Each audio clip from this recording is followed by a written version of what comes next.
start by like maybe introducing yourself and what Sure. your chronic illness? I'm Kyle Ayers. I have this disorder called trigeminal neuralgia. For people who don't know what is trigeminal neuralgia. Good question. It is so the trigeminal nerve is a pretty big nerve on the side of your face, like a series that sort of look like a bunch of rivers and tributaries, and mine has essentially exploded and is causing pain pretty frequently as a Yeah, result when it bumps into arteries or when it's triggering pain receptors essentially for some sort of reason or another.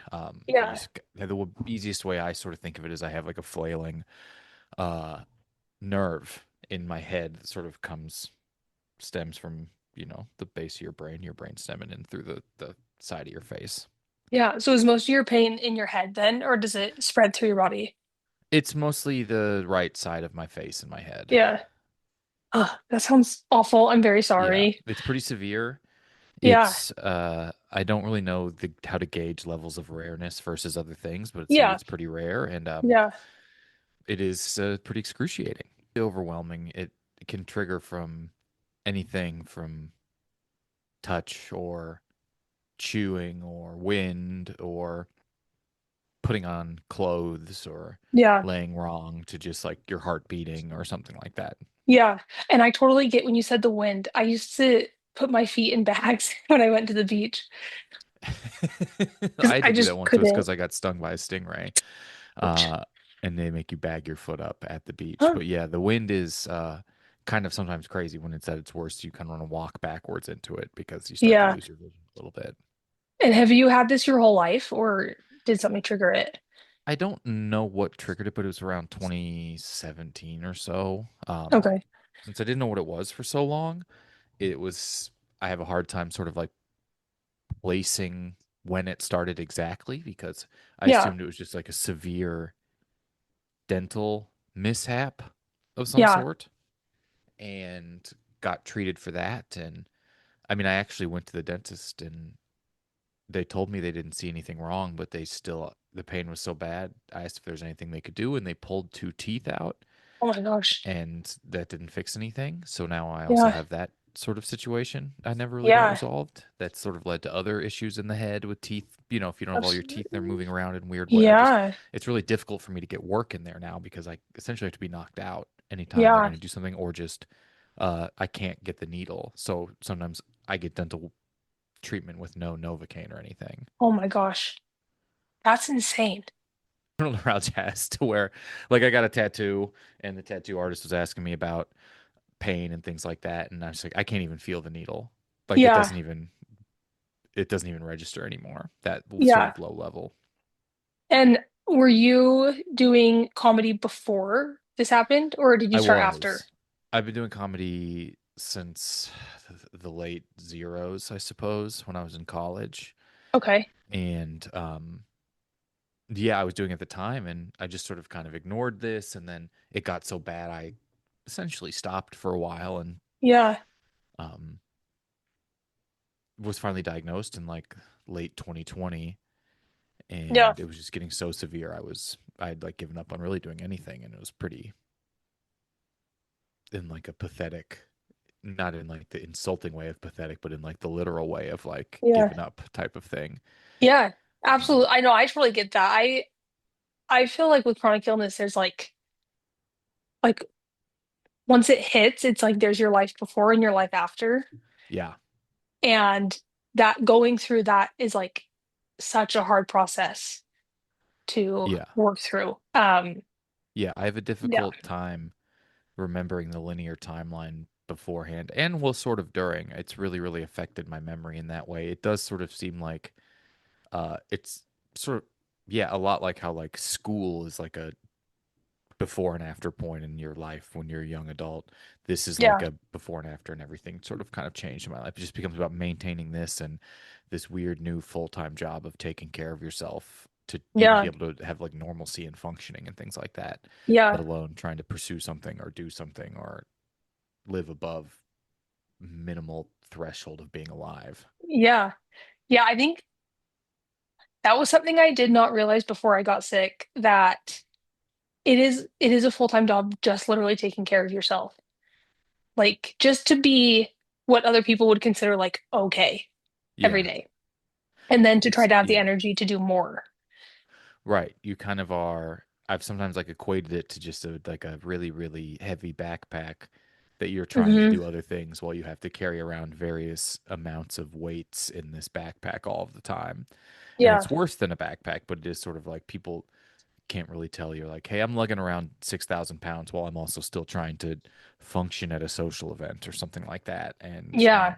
you don't really know, yeah, people can't really tell what's going on, and it can affect interpersonal relationships because of how you're perceived as behaving when in reality you're just sort of trying to suffer through something.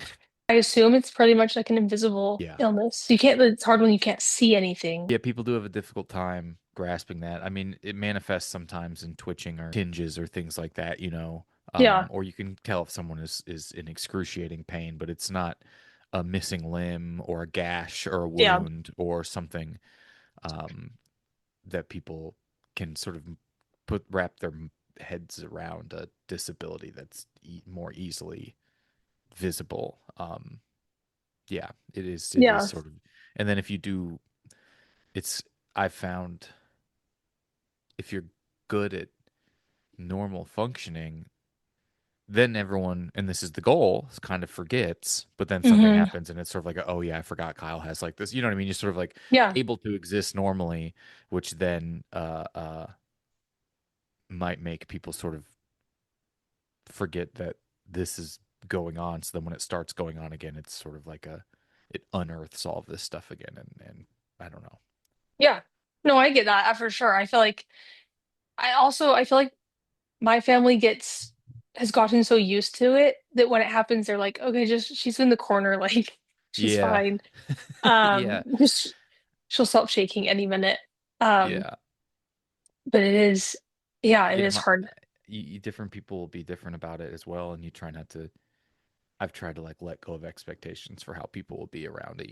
I mean, my, Yeah. my family's pretty avoidant with the entire thing, doesn't really talk about it. I think it's Midwestern guilt ridden kind of if you ignore something, Yeah. it never happened type of energy. Okay. Yeah. Um, to where if they just kind of ignore it, maybe I'm okay.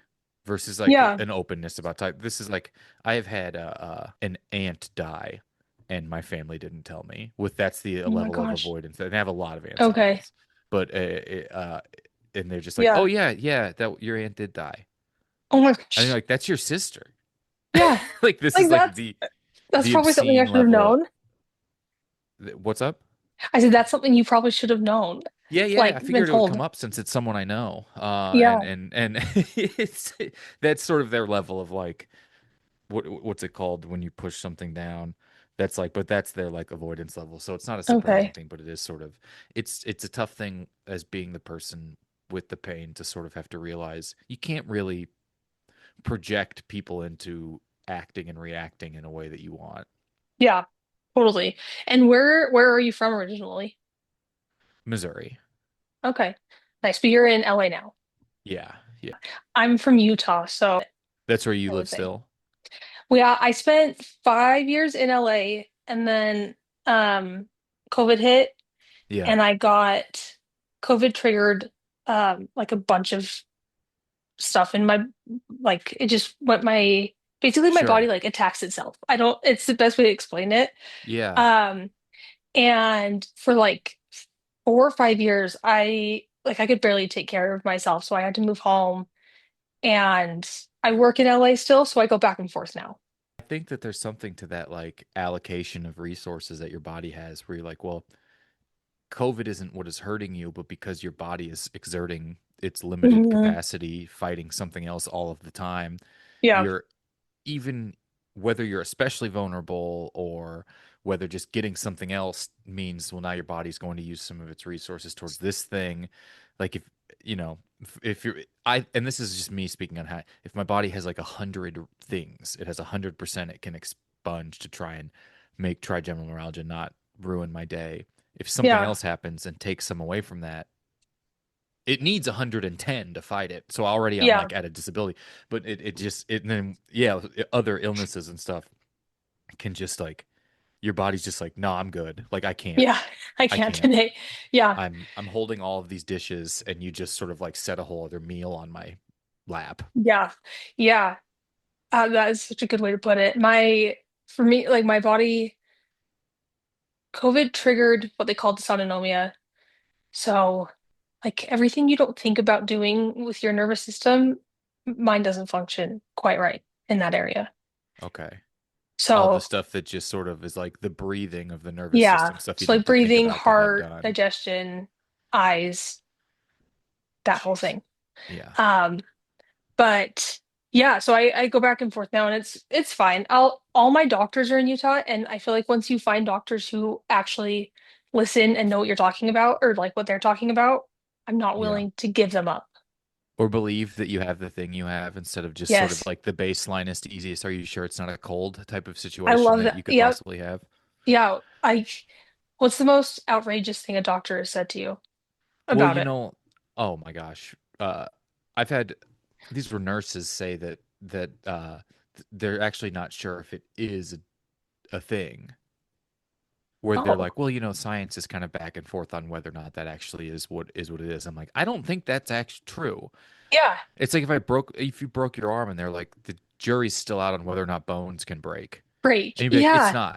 it's not, and I'm here.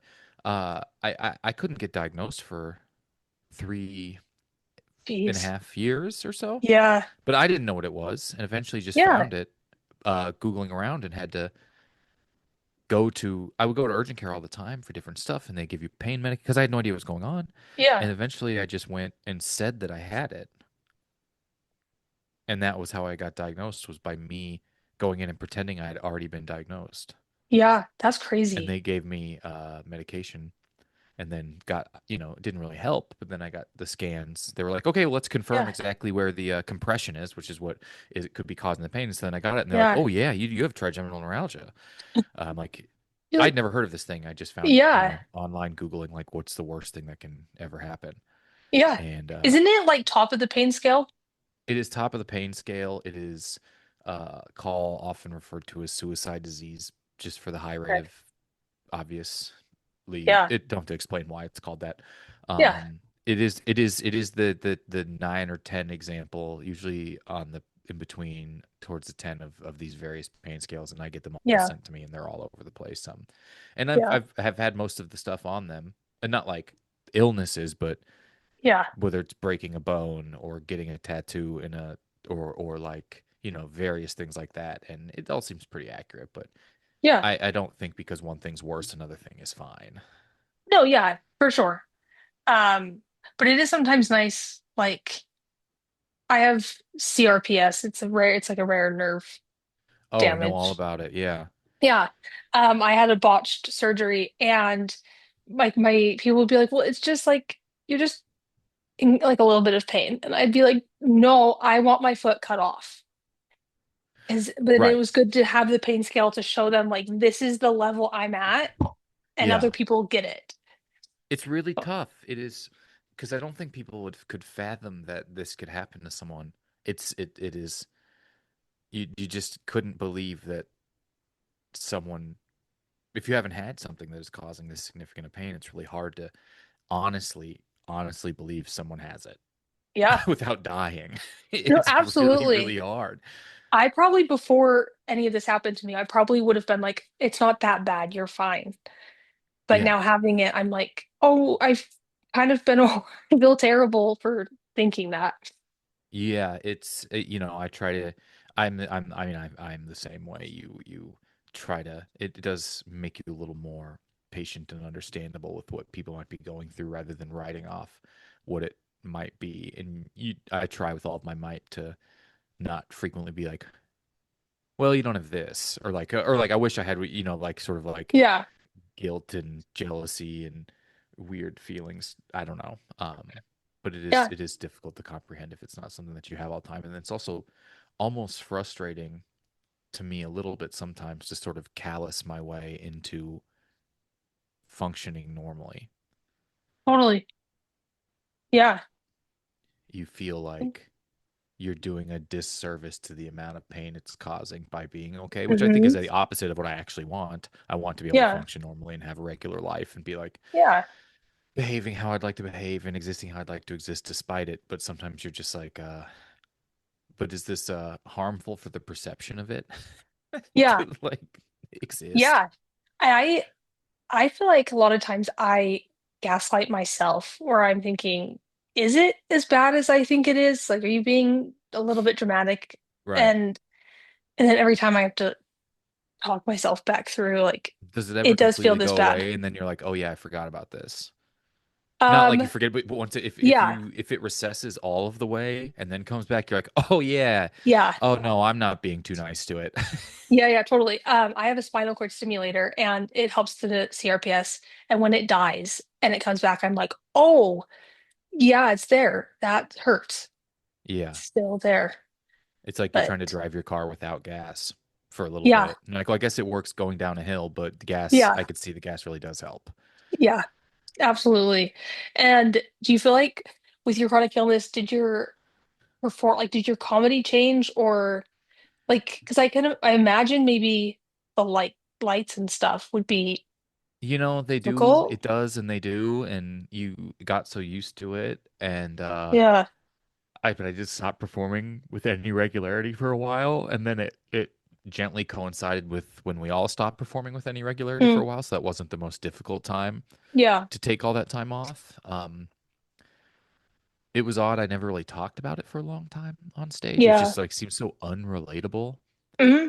I get that. Um, and slowly started writing some jokes about it without the framing of it, whether it's like Yeah. I was at the doctor or I met this shaman or I took this Yeah. medication but you don't give them the context of the why, and that started to do okay. Hmm. And then eventually was just sort of uh convinced and to sort of compile them all together, and now it's like that's the hour that I'm working on is all about it. Yeah. And Yeah. yeah. I think that's great. I think I totally get what you said with the it's not relatable to people. And I do find sometimes people feel it's almost like I get, and it's mainly in Utah, but I feel like sometimes I get like a sympathy. Oh, like, Yeah. can we laugh at that? Um, but I don't know about you, but I feel like it takes a long time to really work your experience as someone living with chronic illness into a way that's like palatable for an I audience. mean, it's been a lot of work, and doing it 10 or 12 minutes at a time on shows. It's Yeah, just like frame it, put like a real joke up top that works well, so they like you and know you're funny. Kind of say, yeah, okay, hey, I'm. I mean, I would straight up say, I'm the guy from this, so you can laugh. Otherwise, I wouldn't say it because you're like, yeah, this is about. I would. I I'm saying all the stuff, and I really um worked on it in chunks and chunks and chunks and chunks. What is funniest? And I want to be funnier than it is like anything else, and it's yeah. really helped it. And you know, I was lucky enough to go to like Edinburgh and do the show for a month, and That's amazing. you What get was to do that the same like? jokes overnight. It was incredible. It was Yeah, exhausting and a nightmare and incredible yeah. all at the same time. But you really realize and they're patient and forgiving audiences there. It's like an arts Okay. forward festival, so they like They kind of know you're uh working through it. yeah, and they're really excited for like listening and story based rather than Mm, like da da da da da da da da da da like yeah, setup punch. And so coming with like both types of those helped it really helped the show. I mean the show probably changed 20 minutes, 25 minutes of the hour probably changed during that month. And wow. um if it's funny to people with the different set like British sensibility. I Yeah, know it's not only funny because of references. I know it's not yeah, the funniest thing to me there was their sympathy. Here, if you're like I'm in pain all the time, people are like, "Aw." yeah, Uh, their biggest sympathy because these are people from all over Europe, predominantly in the United Kingdom. yeah. They are like, if you bring up the medical system here, that is when they're Oh, like, oh, like that's yeah, their like, it's like I'm I'm bringing up being in war because they have their yes, perception, which is fairly accurate perception of our medical system here. yeah, So that's where their biggest sympathies lied. So actually, I cut out a lot of that because I didn't want the show to just be a isn't because I believe we all generally agree on that. Is yeah, it not a nightmare going through the medical pharmaceutical Yes. treatment situation. And I was like trying to make the show just about me and how Yeah. great. And anyway, so it was just such an interesting, trying to make it more universal and more funny. But I found people are more on board than I thought they would be to just be like go up at like some show and you like if Yeah. I go do like out in like Manhattan Beach or someplace where you're like Yeah. these people's lives are incredible. These are not unhappy Yeah. people. And Yeah. you're like, I'm in pain. Here's some jokes about it. And they're sort of like they'll laugh. And every once in a while people will be like afterwards they're like they feel bad or something, but you're like I've just explicitly started giving them permission. I'm Yeah. like, these people don't Yeah. care. They're just happy I'm not telling them their shirt's dumb or asking them what they do for Yeah. work or something. Well, and you wouldn't be talking about it if you didn't feel comfortable talking about it. Yeah, I'm like, I'm saying the stuff. Yeah, I'm coming up here and I think they don't get, at least for me, it's been so healing to talk about it and to find something funny about it has Yeah. been such like a okay, then maybe not every part of this sucks. Yeah, and I talk about it a little bit in the show, but I went to a chronic pain therapist who asked me to kind of try and come up with good things it's brought into my life. And as Yeah, someone with it's interesting. uh uh CRPS, you're probably like how I felt was just like, are you fucking with me? You know what I mean? You're like Yeah, earnestly.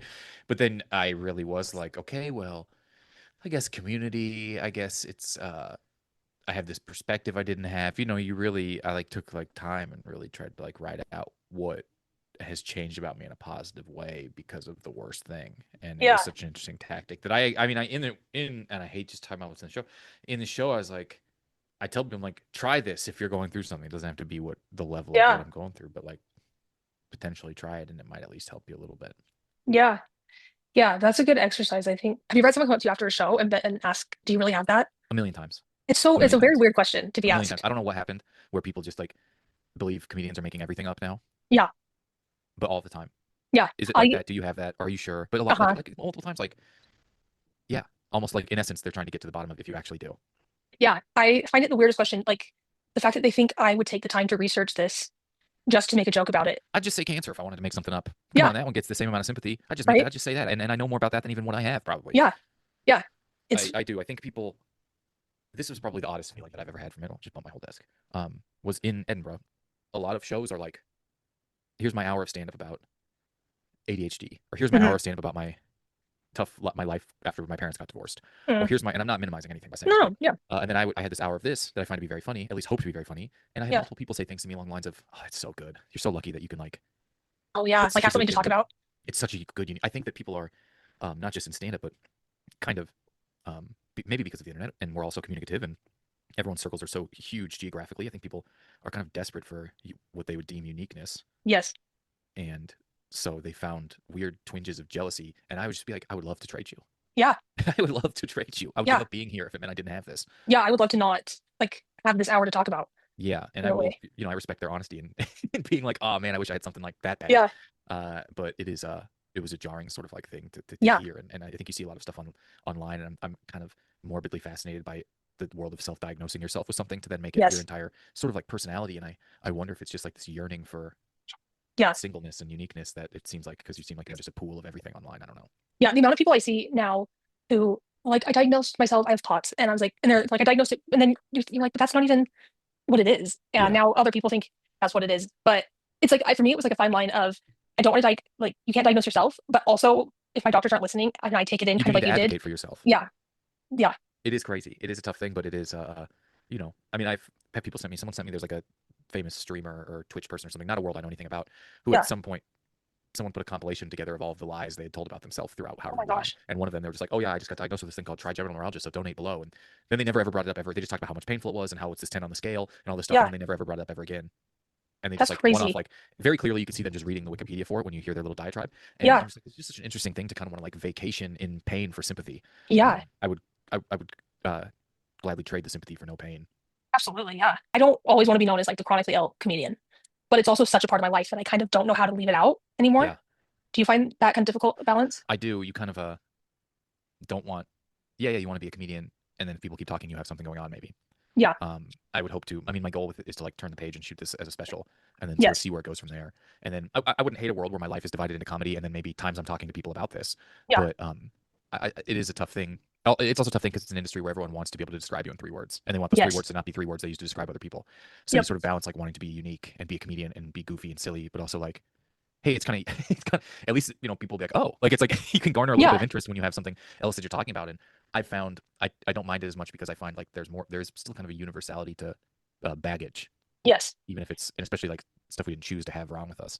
It Yes. doesn't have to be as like ours, I would say, are an extreme grand scale of it, but people Yeah. who've lost someone or something, or people who are like struggling with a mental illness they can't quite put pinpoint, still can relate to what we're talking about. Totally. But Yeah. it is tough. You do sometimes feel like you know you don't get to your descriptors, the log line of who Ashley is Yeah. sometimes a tough thing that maybe you want to control and swim upstream against or something, I suppose. So you said you're going to shoot your hour, or So you I'm want to hoping shoot to it? someday. That's a goal. I just did it at Sketchfest in San Francisco, Oh, and nice. I love where it's at now, and just think it would be really yeah. I have some like I just would love to get it down, and there's people who have what we have aren't don't get out to shows easily, Yeah. and so I get a lot of people like I saw you were here, and I reach out to groups sometimes if I'm going to be Yeah. in various places, and there's a lot of people like I can't make it, like I don't do it because Yeah. it's It's too if you don't hard. have the energy, I'm 37, but that's like half the age of most of the people who have what I have, Yeah. and so they're like I just can't get out. I'd love to have it to where I can send it to them, and it's not just me filming it with my little camera for Mhm. reference. I want to Yeah. like have It's something that people can get and see. yeah. Well, I think that's great, and I would love to see it Yeah. whenever you do that. Is there any advice you would give someone who's just starting their journey with getting diagnosed with Oh, this? I thought you were gonna say comedy. I was gonna say no, quit. No, I know If I it would come, never ask that. Start. Don't never do put that it. on someone. Back up. I mean, it is honestly like there's a balance of advocating for yourself and figuring out who you want to listen to. Yeah. I'm pretty open to most everything, but I'm not. I'm open to hearing most anything, but I'm not open to trying most anything. Yeah. And the more That's public good you are, the advice. more help you might get, but the more boundaries you'll have to set. So try and find times to where it's not the defining thing behind your day, I suppose. Yeah. I think that's great advice. You host a show called. You've never seen that? Is that Never seen it. Yeah. never seen it? Yeah. It looks hilarious. Where can people watch it? Like it's a podcast where I have comedians rewrite movies they've never seen. So they That's just write like a hilarious. 5 or 6 page script of what they figure it probably is. Uh, wherever you get podcasts, just never seen it Okay. with Kyle Ayers. Okay. Well, thank you so much for Thank doing you this. for I having me. really This was appreciate it.